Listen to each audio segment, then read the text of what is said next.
गांव नूरपुर हर तरफ सब्ज खेतों, रंग बिरंगे फूलों और खुश अखलाक लोगों से भरा हुआ था। वहाँ एक नन्हा सा बच्चा रहता था, अली। अली को हर चीज़ से मोहब्बत थी, दरख्तों से, जानवरों से, परिंदों से और सबसे ज़्यादा अपने दादा जान से। हर शाम अली दादा जान के पास बैठकर कहानियाँ सुनता। दादा जान हमेशा कहते, बेटा, जो दूसरों की मदद करे वही असल चमकता सितारा होता है। एक दिन गांव में पानी की नाली बंद हो गई। सब परेशान थे। अली ने देखा कि सब इंतजार कर रहे हैं कि कोई बड़ों वाला आकर हल निकाले, लेकिन अली ने खुद फावड़ा उठाया और नाली की सफाई शुरू कर दी। चिड़िया जो रोज अली के कंधे पर बैठती थी, अलिफाड़ कर सबको बिला लाई। सब ने आकर देखा कि अली काम कर रहा है।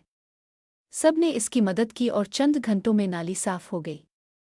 पानी दोबारा बहने लगा। दादा जान ने मुस्कुराकर कहा, आज हमारा अली वाकई चमकता सितारा बन गया है।